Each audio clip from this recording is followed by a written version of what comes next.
अज़ीज़ तलबा तालिबात अस्सलाम वालेकुम। क्लास 12 मैथ फर्स्ट और मैथ फर्स्ट के पहले चैप्टर मैथमेटिकल लॉजिक की पहली एक्सरसाइज 1.1 इंशाल्लाह इस वीडियो में हम सॉल्व करने की कोशिश करेंगे। एक्सरसाइज का सबसे पहला क्वेश्चन है, which of the following are statement justify in case of statement state its truth value.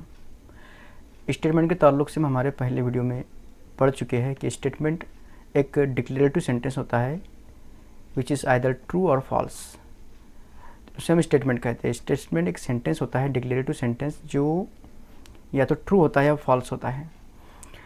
ठीक है, इसके बाद हमने देखा था कि इंट्रोगेटिव सेंटेंस या फिर एक्सक्लेमेटरी सेंटेंस, इंट्रोगेटिव सेंटेंस या फिर रिक्वेस्ट, ऑर्डर, कमांड, सजेशन या फिर ऐसा सेंटेंस जिसमें कोई अननोन वेरिएबल का इस्तेमाल किया गया है, इस तरह के सेंटेंस स्टेटमेंट नहीं होते।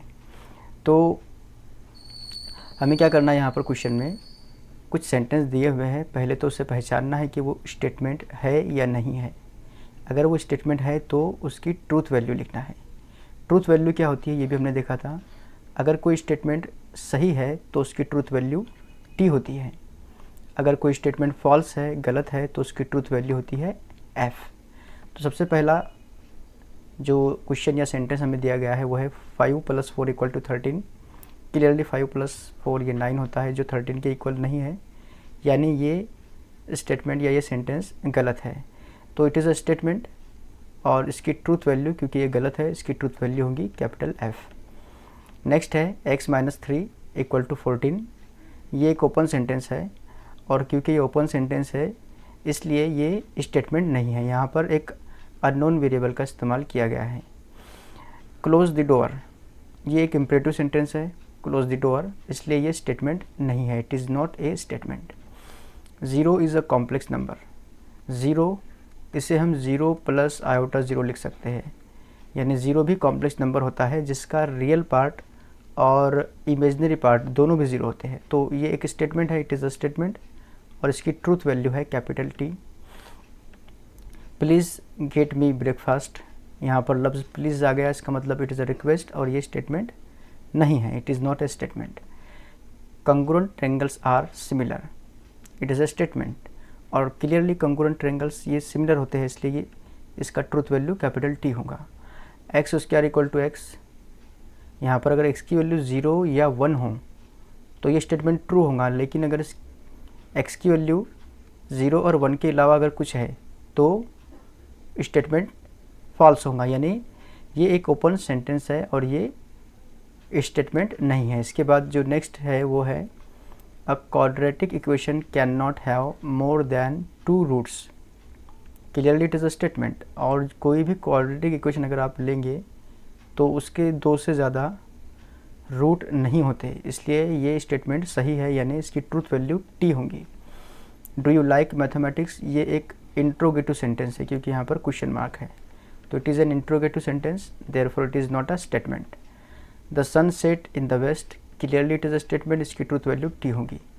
All real numbers are whole numbers, it is a statement, all real numbers are whole number और इसकी ट्रूथ वैल्यू एफ होगी, क्योंकि जितने भी होल नंबर होते हैं वो रियल नंबर होते हैं, लेकिन सभी रियल नंबर होल नंबर नहीं होते, तो ट्रूथ वैल्यू फॉल्स होगी इसकी। नेक्स्ट है, can you speak in Marathi, ये भी एक इंट्रोगेटिव सेंटेंस है, इसलिए ये स्टेटमेंट नहीं है। x² - 6x - 7 = 0 when x = 7, क्योंकि यहाँ पर x की वैल्यू दी हुई है इसलिए ये ओपन सेंटेंस नहीं है, इट इज़ अ स्टेटमेंट। और इसकी ट्रूथ वैल्यू मालूम करने के लिए हमें ये चेक करना होगा कि x = 7 के लिए ये स्टेटमेंट ट्रू है या नहीं, या फिर दूसरे लफ्ज़ों में x = 7 इस इक्वेशन को सेटिस्फाई करता है या नहीं। तो हम यहाँ पर x की वैल्यू 7 पुट करके देखते हैं, तो ये होगा 7² - 6 × 7 - 7 = 0। सो 49 7², 6 7 ये होगा 42 और हमको यहाँ पर मिलेगा 49 - 42 - 7, यानी ये होगा 49, 42, 47, ये फिर से 49 होगा, 49 - 49 0, यानी ये जो स्टेटमेंट है ये ट्रू है।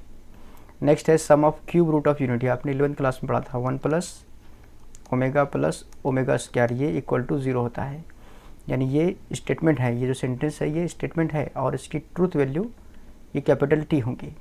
It rains heavily, it is not a statement.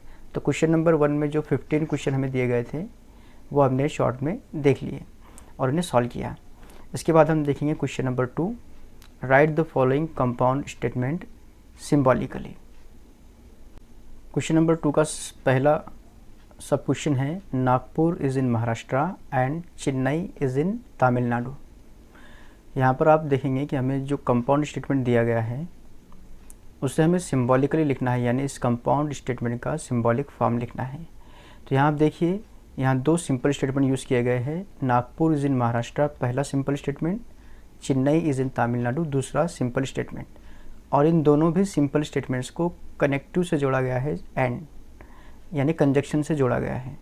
तो इस कंपाउंड स्टेटमेंट को हमें सिम्बॉलिकली लिखना है। सबसे पहले हम P और Q से डिनोट करेंगे इन दोनों स्टेटमेंट को। हम P को डिनोट करते हैं Nagpur, Nagpur is in Maharashtra, Nagpur is in Maharashtra, ठीक है। और Q डिनोट करेंगे हम चेन्नई इज़ इन तमिलनाडु, चेन्नई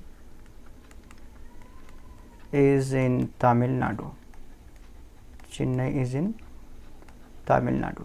इसके बाद जो कंपाउंड स्टेटमेंट दिया गया है कंप्लीट वो लिखेंगे और फिर उसे सिंबॉलिक फॉर्म में कन्वर्ट कर लेंगे। नागपुर इज़ इन महाराष्ट्र को हमने P से डिनोट किया था, ठीक है, एंड फिलहाल हम एज इट इज़ लिखते हैं। चेन्नई इज़ इन तमिलनाडु को हमने Q से डिनोट किया था, तो यहाँ इसे हम लिख सकते हैं P एंड Q, और एंड ये कंजक्शन के लिए हम इस्तेमाल करते हैं। तो कंजक्शन का सिंबल इस तरह से होता है ये हमको मिल गया दिए हुए कंपाउंड स्टेटमेंट का सिंबॉलिक फॉर्म। एक और एग्जांपल देखिए, ट्रायंगल इज़ इक्विलैटरल और आइसोसेलेस। यहाँ पर 2 सिंपल स्टेटमेंट हैं, एक है ट्रायंगल इज़ इक्विलैटरल, तो मैं यहाँ पर P कंसिडर करता हूँ या डिनोट करता हूँ P से, ट्रायंगल इज़ इक्विलैटरल को, ठीक है, इसको हमने P से डिनोट किया। इसके बाद जो दूसरा सेंटेंस या दूसरा स्टेटमेंट है वो है ट्रायंगल इज़ आइसोसेलेस, तो यहाँ पर मैं Q लिखूँगा, ट्रायंगल इज़ आइसोसेलेस। जो कंपाउंड स्टेटमेंट है उसे हम तरतीब देकर इस तरह भी लिख सकते हैं, ट्रायंगल इज़ इक्विलैटरल और ट्रायंगल इज़ आइसोसेलेस। और क्योंकि हमने ट्रायंगल इज़ इक्विलैटरल को P से कंसिडर किया था और ट्रायंगल इज़ आइसोसेलेस को हमने Q से डिनोट किया था, तो इसे हम P और Q इस तरह से लिख सकते हैं। और इसका जब हम सिंबॉलिक फॉर्म लिखेंगे तो क्योंकि और ये डिसजंक्शन होता है, तो P और Q इस तरह से इसका सिंबॉलिक फॉर्म हमको मिलेगा। It is a symbolic form of given compound statement. Next है, the angle is right angled if and only if it is of measure 90 degree. तो यहाँ पर सबसे पहले हम P कंसिडर करते हैं इस पहले सिंपल स्टेटमेंट को, यानी the angle is right angled, the angle is right angled, इसे हमने P कंसिडर किया। Q कंसिडर करेंगे हम, it is of measure 90, it is of measure 90 degree. और इन दोनों सिंपल स्टेटमेंट को कनेक्ट किया गया है इफ़ इस कनेक्टिव की मदद से। तो पहले कंपाउंड स्टेटमेंट लिख लेंगे complete, the angle is right angled, इसे हमने P से डिनोट किया था, इफ़ एंड ओनली इफ़ ये एज इट इज़ होगा, इट इज़ ऑफ मेजर 90, इसे हमने Q से डिनोट किया था। इफ़ एंड ओनली इफ़ ये बाई कंडीशनल के लिए यूज़ होता है जिसका सिंबल इस तरह से है। तो P if and only if Q ये होगा सिंबॉलिक फॉर्म दिए हुए कंपाउंड स्टेटमेंट का। नेक्स्ट है, angle is neither acute nor obtuse. तो यहाँ पर नाइदर नॉर का इस्तेमाल किया गया है, नाइदर नॉर, इसे आप आइदर और में भी कन्वर्ट कर सकते हैं, लेकिन हम हमारे रिक्वायरमेंट के हिसाब से इसे कन्वर्ट करेंगे। हम इसे लिखेंगे एंगल इज़ नॉट एक्यूट और एंगल इज़ नॉट ऑब्ट्यूज, इस तरह। और यहाँ हम P कंसिडर करेंगे एंगल इज़ एक्यूट को, एंगल इज़ एक्यूट इसे हम P कंसिडर करेंगे। एंगल इज़ नॉट एक्यूट ये P का निगेशन होगा। उसके बाद Q कंसिडर करेंगे एंगल इज़ ऑब्ट्यूज, तो यहाँ पर मैं लिखता हूँ एंगल इज़ ऑब्ट्यूज, इसे हमने P और Q कंसिडर किया। इसके बाद कंप्लीट स्टेटमेंट अगर आप देखें तो यहाँ पर हमें एंगल इज़ नॉट एक्यूट और एंगल इज़ नॉट एब्ट्यूस इस तरह से दिया हुआ है। तो हमें P और Q का निगेशन पहले यहाँ पर लिखना होगा। तो मैं नॉट P लिखता हूँ यहाँ पर। इस P का negation angle is not acute इस तरह, और Q का निगेशन होगा angle is not obtuse, angle is not obtuse, ये होगा Q का निगेशन। और क्योंकि एंगल इज़ नॉट एक्यूट इसे हमने नॉट P से डिनोट किया तो यहाँ पर हमको नॉट P मिलेगा, और as it is angle is not obtuse यहाँ पर हमको नॉट Q मिलेगा।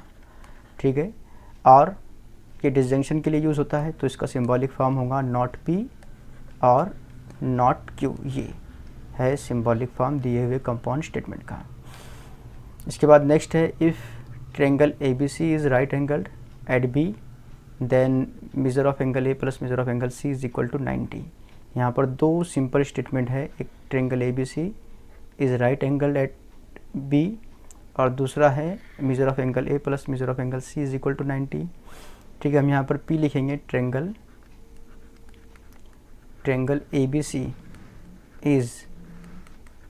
ABC is right angled at B और Q कंसिडर करेंगे measure of A plus measure of angle C equal to 90 को। Measure of angle A plus measure of angle C is equal to 90, इसे हम Q consider करेंगे। Measure of, यहाँ पर M लिखना भूल गए। ठीक है, अच्छा जो स्टेटमेंट दिया हुआ है पहले उसे लिख लेते हैं। स्टेटमेंट में इफ़ देन का इस्तेमाल किया गया, आप देख सकते हैं यहाँ पर इफ़ देन, और जो इफ़ देन होता है वो कंडीशनल के लिए हम इस्तेमाल करते हैं। तो triangle is right angled at B, इसे हमने P कंसिडर किया था तो पहले if as it is if लिखेंगे, उसके बाद इसे हम P कंसिडर करेंगे जो हमने डिनोट किया था उसे। देन और measure of A plus measure of angle C equal to 90 को हमने Q से डिनोट किया था तो यहाँ हम लिखेंगे Q। If P then Q, इसका सिंबॉलिक फॉर्म होगा P इम्प्लाइज Q कंडीशनल के लॉ के हिसाब से। तो ये सिंबॉलिक फॉर्म है दिए हुए कंपाउंड स्टेटमेंट का, P इम्प्लाइज Q। नेक्स्ट है Hima Das wins gold medal if and only if she runs fast. तो हमेशा की तरह यहाँ पर हम P कंसिडर करेंगे। हिमा दास विंस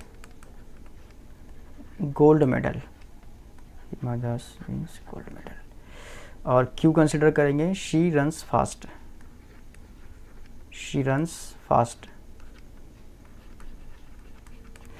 कंप्लीट स्टेटमेंट लिखने के बाद हिमा दास विंस गोल्ड मेडल को हम P कंसिडर करेंगे। इफ़ एंड ओनली इफ़, ये कनेक्टिव है, इफ़ एंड ओनली इफ़, और शी रन्स फास्ट के लिए हमने Q यूज़ किया था।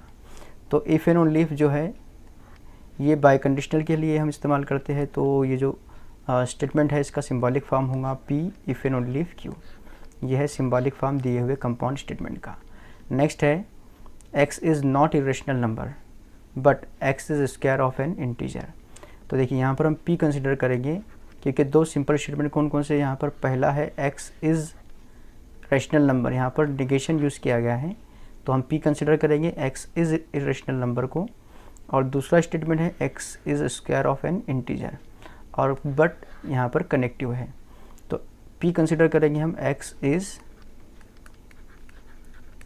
Irrational number, x is irrational number, और Q कंसिडर करेंगे यहाँ पर x इज़ ए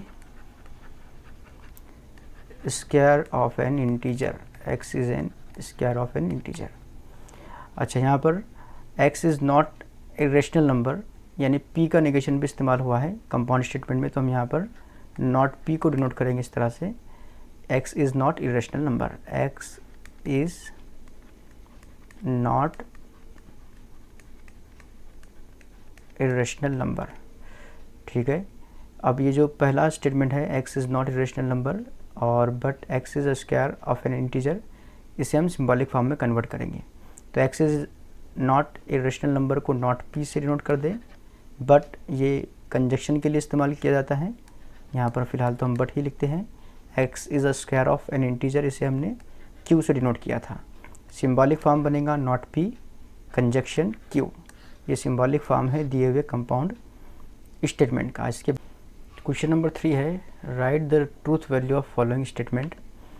और पहला स्टेटमेंट दिया गया है 4 इज़ ऑड और 1 इज़ प्राइम नंबर, यानी हमें यहाँ पर कंपाउंड स्टेटमेंट दिया गया है और उसकी ट्रूथ वैल्यू लिखना है। इस कंपाउंड स्टेटमेंट में आप देख सकते हैं 2 सिंपल स्टेटमेंट है, 4 इज़ ऑड और दूसरा सिंपल स्टेटमेंट है 1 इज़ प्राइम नंबर, और इन दोनों को कनेक्ट किया गया है और यानी डिसजंक्शन से। तो पहले हम 4 इज़ ऑड को P से डिनोट करेंगे, 4 is odd. 1 is prime number को Q से डिनोट करेंगे, 1 इज़ प्राइम नंबर, और इसका सिंबॉलिक फॉर्म लिखेंगे। 4 इज़ ऑड को हमने P से डिनोट किया था, 1 इज़ प्राइम नंबर को Q से डिनोट किया था, और ये डिसजंक्शन है तो डिसजंक्शन का सिंबल ऐसे होता है। तो इसका जो सिंबॉलिक फॉर्म हमको मिलेगा P और Q, इस तरह मिलेगा P और Q। 4 is odd, 4 even number होता है, इसलिए ये जो स्टेटमेंट है ये फॉल्स है, स्टेटमेंट फॉल्स है। और जो Q है 1 इज़ प्राइम नंबर, ये भी फॉल्स है क्योंकि 1 प्राइम नंबर नहीं होता। प्राइम नंबर क्या होता है? A number which has exactly 2 positive divisor, और 1 का तो सिर्फ एक ही डिवाइज़र होता है, इसलिए वो प्राइम नहीं होता। अच्छा, इन दोनों वैल्यूज़ को यहाँ पर पुट कर दें। P की ट्रूथ वैल्यू है F, Q की ट्रूथ वैल्यू भी F है, और दोनों स्टेटमेंट फॉल्स है, उनका डिसजंक्शन भी फॉल्स मिलेगा। नेक्स्ट क्वेश्चन है 64 is a perfect square and 46 is a prime number. यहाँ पर 2 सिंपल स्टेटमेंट को एंड से कनेक्ट किया गया है, तो हम P डिनोट करेंगे 64 इज़ अ परफेक्ट स्क्वायर को, ठीक है, इसको हम P से डिनोट करेंगे, और Q से डिनोट करेंगे 46 इज़ अ प्राइम नंबर को। और इसका जो सिंबॉलिक फॉर्म होगा, देखिए आप यहाँ पर इसको हमने P से डिनोट किया था और 46 इज़ अ प्राइम नंबर को Q से डिनोट किया था, एंड ये कंजक्शन है इस तरह। तो इसका जो सिंबॉलिक फॉर्म होगा वो होगा P कंजक्शन Q, यानी P एंड Q, इस तरह भी हम इसे पढ़ सकते हैं। 64 is a perfect square, clearly ये ट्रू है, 64 8 का स्क्वायर होता है, और 46 is a prime number, 46 prime number नहीं होता। इन दोनों वैल्यूज़ को आप यहाँ पुट करें, P की ट्रूथ वैल्यू T, Q की ट्रूथ वैल्यू F। तो P की ट्रूथ वैल्यू T, Q की ट्रूथ वैल्यू F हमने यहाँ पुट कर दी है। T एंड F कंजक्शन का जो उसूल है हमने पढ़ा था कि अगर दोनों में से एक भी फॉल्स हो तो कंजक्शन फॉल्स होता है। यहाँ पर एक फॉल्स प्रेजेंट है तो इसका कंजक्शन हमको फॉल्स मिलेगा। तो जो कंपाउंड स्टेटमेंट दिया गया था उसकी ट्रूथ वैल्यू हमको यहाँ पर कैपिटल F मिलती है। नेक्स्ट है 5 is prime number and 7 divides 94। यहाँ पर हम 5 इज़ अ प्राइम नंबर को P से डिनोट करेंगे और 7 इज़ 94 को Q से डिनोट करेंगे। सिंबॉलिक फॉर्म में क्योंकि यहाँ पर कंजक्शन यूज़ किया गया है एंड, तो एंड की जगह हम कंजक्शन का सिंबल यूज़ करेंगे। 5 इज़ प्राइम नंबर P है, 7 इज़ डिवाइड्स 94 इसे Q लिखेंगे। ये उसका सिंबॉलिक फॉर्म हो गया P एंड Q। ये सिंबॉलिक फॉर्म है दिए हुए कंपाउंड स्टेटमेंट का, लेकिन हमें ट्रूथ वैल्यू मालूम करना है। तो 5 इज़ प्राइम नंबर, ये ट्रू है। 7 डिवाइड्स 94, 7 94 को डिवाइड नहीं करता तो ये फॉल्स है, इसकी ट्रूथ वैल्यू फॉल्स मिल गई। इन दोनों वैल्यूज़ को हम यहाँ सिंबॉलिक फॉर्म में पुट करेंगे। तो P की ट्रूथ वैल्यू T रखने पर और Q की ट्रूथ वैल्यू F रखने पर, T एंड F कंजक्शन का उसूल, अगर एक भी फॉल्स हो तो कंजक्शन F मिलता है। तो यहाँ पर एक फॉल्स प्रेजेंट है इसलिए कंजक्शन हमको F मिलेगा, यानी जो कंपाउंड स्टेटमेंट है उसका ट्रूथ वैल्यू हमको F मिलता है। ठीक है, तीसरा प्रॉब्लम कंप्लीट हो गया। It is not true that 5 - 3i is a real number. देखिए यहाँ पर जो स्टेटमेंट है इसमें सिंपल स्टेटमेंट सिर्फ इतना है, 5 इज़ अ रियल नंबर। तो पहले हम P डिनोट कर लेंगे 5, पहले हम P डिनोट कर लेंगे 5 - 3i is a real number.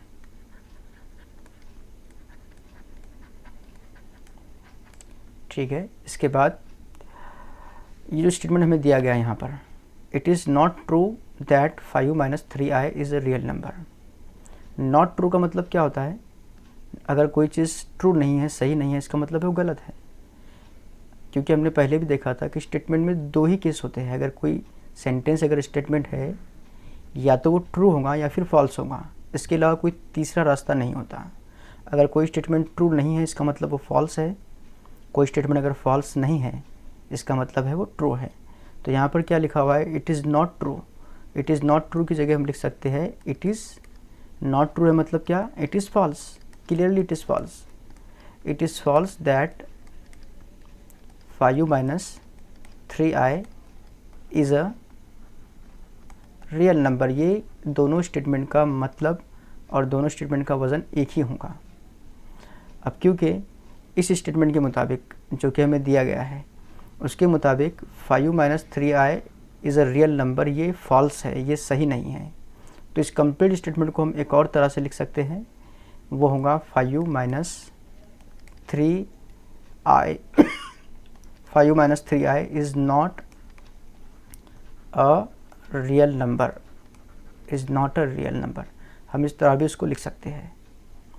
अच्छा, p हमने कंसिडर किया था 5u minus 3i is a real number, तो इसका नेगेशन क्लियरली यहाँ पर होगा, यानी ये जो 5u minus 3i is a real number अगर p है तो 5u minus 3i is not a real number, इसे हम नॉट p ऐसे लिखेंगे।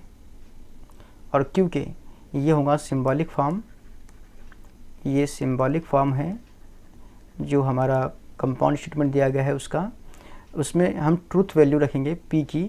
यहाँ पर 5u minus 3i is a real number, इसकी ट्रूथ वैल्यू एक्चुअल में फॉल्स है क्योंकि 5u minus 3 आयोटा ये कॉम्प्लेक्स नंबर है, ये रियल नंबर नहीं है, तो इसकी ट्रूथ वैल्यू है फॉल्स। और p की वैल्यू जब हम यहाँ पर फॉल्स पुट करेंगे तो ये हमको मिलेगा निगेशन f के इक्वल, और f का निगेशन होता है t, यानी जो कंपाउंड स्टेटमेंट हमें दिया गया है उसकी ट्रूथ वैल्यू हमको मिलेगी कैपिटल T।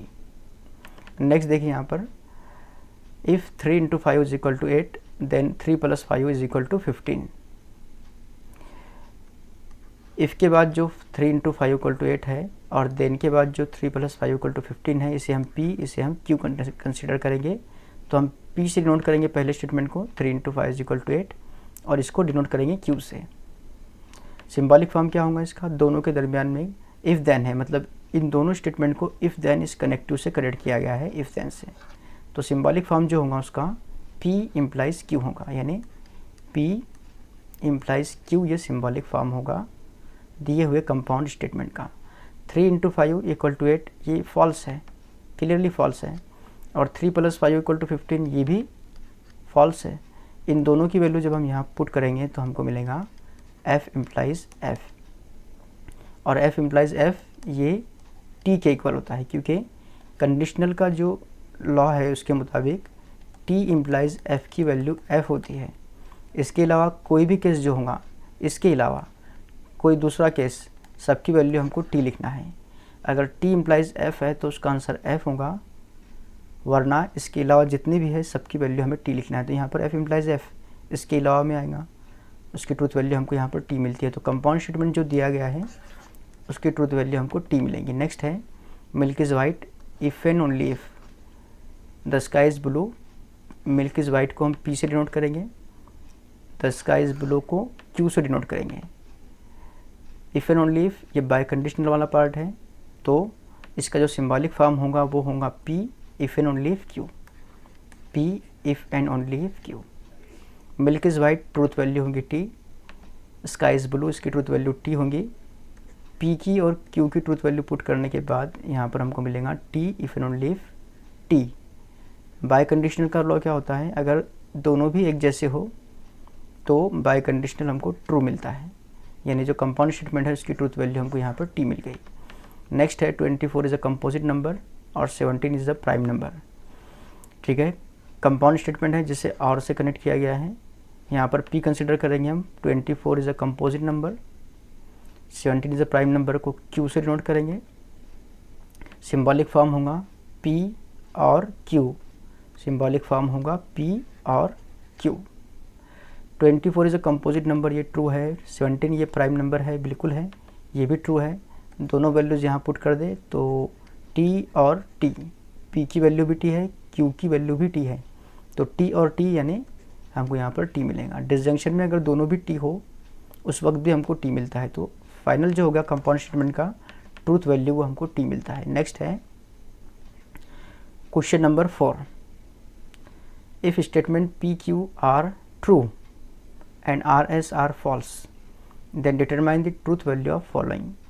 और इसके बाद हमें कुछ स्टेटमेंट दिए गए हैं, कुछ स्टेटमेंट पैटर्न दिए गए हैं, उनकी ट्रूथ वैल्यू मालूम करना है, जिसमें पी क्यू की वैल्यू हमको ट्रू पुट करना है और आर एस की वैल्यू रखना है फॉल्स। तो इसमें पहला जो पैटर्न हमें दिया गया है वो है पी और क्यू एंड आर। इस तरह से इसकी ट्रूथ वैल्यू हमको मालूम करना है। सबसे पहले जो दिया हुआ है हम वो लिख लेते हैं। हमको यहाँ पर पी क्यू की ट्रूथ वैल्यू टी दी गई है, P equal to T, Q equal to T. R S की ट्रूथ वैल्यू हमको एफ दी गई है, आर और एस की ट्रूथ वैल्यू एफ है।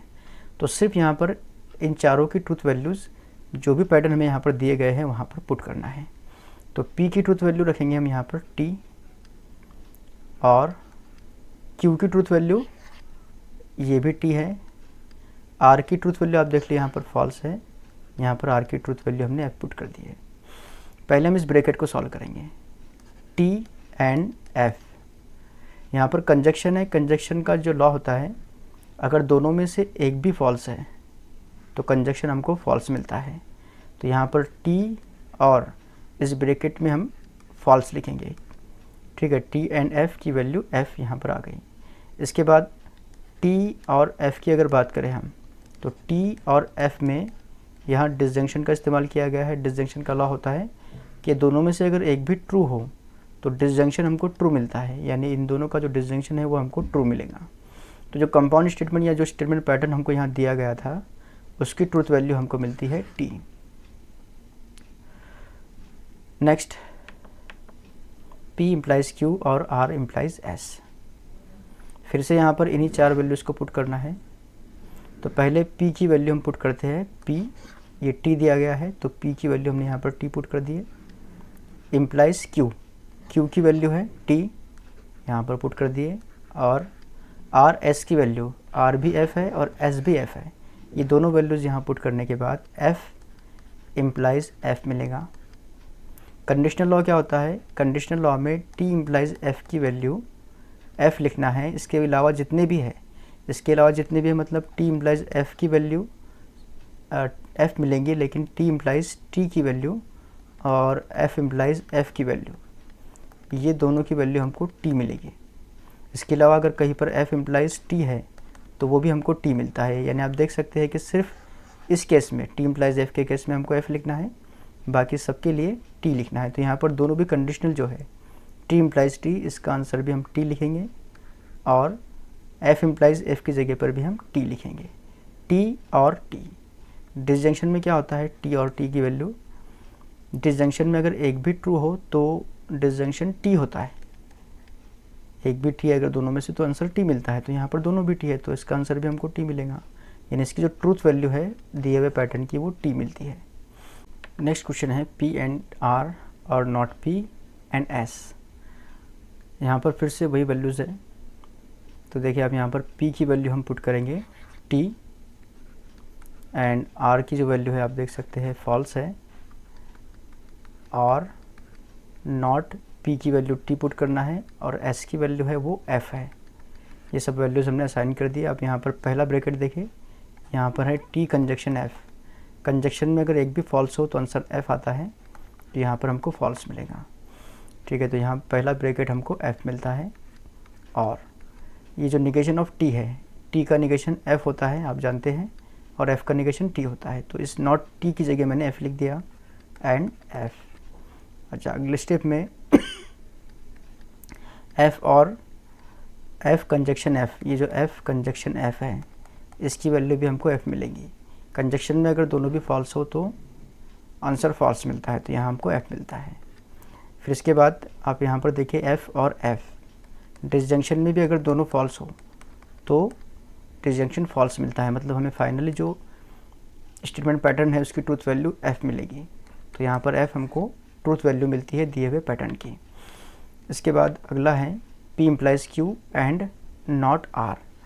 तो P implies Q not R में फिर से वही वैल्यूज़ को पुट करना है। तो इधर हमको P की वैल्यू रखेंगे T, इम्प्लाइज Q की वैल्यू T है एंड नॉट R, R की ट्रूथ वैल्यू है F। अगले स्टेप में आप देखिए T implies T, T implies T की वैल्यू हमको T मिलेंगी, क्योंकि हमने देखा था कि T इम्प्लाइज F ये अकेला F के इक्वल होता है, बाकी सब ट्रू होते हैं कंडीशनल में। तो T इम्प्लाइज T की वैल्यू T मिलेगी कंजक्शन, और निगेशन ऑफ एफ, एफ का निगेशन ये टी होता है, तो टी कंजक्शन टी यहाँ पर फाइनली बचता है। कंजक्शन में अगर दोनों भी टी हो तो फाइनल में हमको टी मिलता है। दो ट्रू वैल्यूज़ का कंजक्शन ट्रू मिलता है, तो यहाँ हमको फाइनल में टी मिलता है। नेक्स्ट है not R if and only if P implies not Q. Not R की वैल्यू हम यहाँ एफ पुट करने वाले हैं, if and only if P की वैल्यू हम यहाँ पर पी टी पुट करेंगे, इम्प्लाइज क्यू की जो वैल्यू है यहाँ पर टी है। आप देखिए सिर्फ हमने वैल्यूज़ को असाइन किया, अब सॉल्व करना है। निगेशन एफ, एफ का निगेशन टी होगा if and only if T, जैसे कि वैसे इम्प्लाइज यहाँ पर टी का निगेशन होगा एफ के इक्वल। बाई कंडीशनल में अगर दोनों भी इंट्रीज सेम हो तो हमको टी मिलता है, अगर दोनों भी अलग अलग हो, डिफरेंट हो, पहला टी दूसरा एफ या पहला एफ दूसरा टी, उस केस में हम एफ लिखते हैं। फ़िलहाल तो यहाँ दोनों सेम है, तो बाय कंडीशनल हमने यहाँ पर टी लिख दिया। तो टी इम्प्लाइज, इस कंप्लीट ब्रैकेट की वैल्यू टी है, इम्प्लाइज एफ। कंडीशनल में हम बार बार देख चुके हैं कि टी इम्प्लाइज एफ की वैल्यू ये एफ के इक्वल होती है, तो यहाँ टी इम्प्लाइज एफ है, इसकी ट्रूथ वैल्यू हमको एफ मिलेगी। यानी जो स्टेटमेंट पैटर्न हमें दिया गया है उसकी ट्रूथ वैल्यू हमको यहाँ फॉल्स मिलती है। नेक्स्ट है ये कंप्लीट स्टेटमेंट पैटर्न, यहाँ फिर से हमको इन चारों की वैल्यूज असाइन करना है। तो देखिए यहाँ पर पहले निगेशन पी की वैल्यू टी पुट करेंगे हम, एंड क्यू की ट्रूथ वैल्यू टी है एंड आर की ट्रूथ वैल्यू है फॉल्स। फिर यहाँ अगर देखेंगे तो क्यू एंड आर, क्यू की truth value T and R की ट्रूथ वैल्यू एफ, क्यू की ट्रूथ वैल्यू होंगी टी, आर की ट्रूथ वैल्यू होंगी एफ। और सिंप्लीफाई करते हैं इसको, negation of T, negation of T ये होगा एफ के equal, and negation of T इस ब्रैकेट में ये फिर से एफ के इक्वल होगा, कंजक्शन एफ।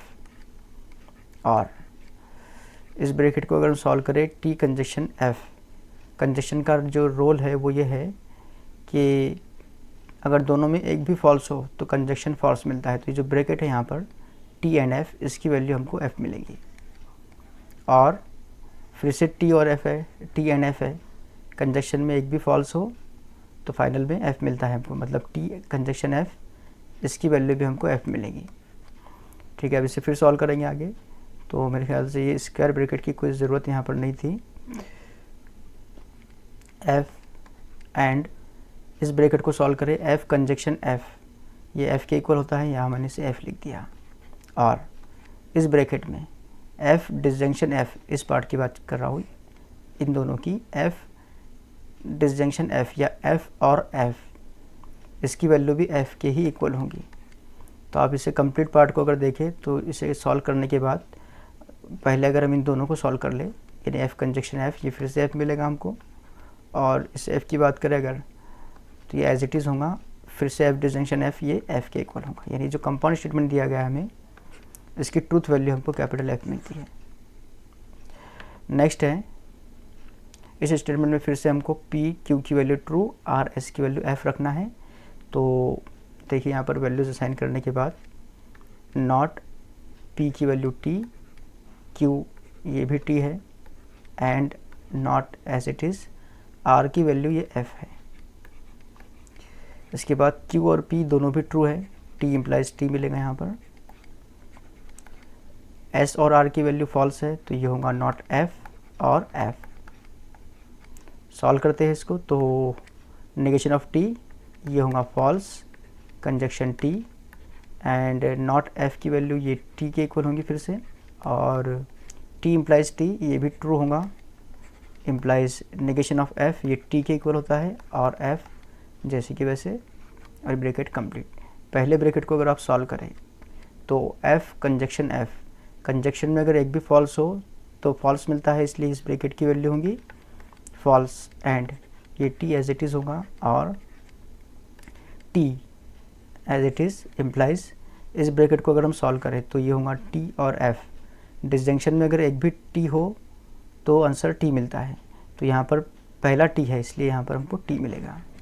ठीक है, इस ब्रैकेट को सॉल्व करते हैं पहले, एफ कंजक्शन एफ, कंजक्शन में एक भी फॉल्स हो तो एफ मिलता है, टी इम्प्लाइज टी, कंडीशनल में टी इम्प्लाइज एफ की वैल्यू एफ होती है, बाकी सब टी होते हैं, यानी टी इम्प्लाइज टी की वैल्यू हमको यहाँ पर टी मिलेगी।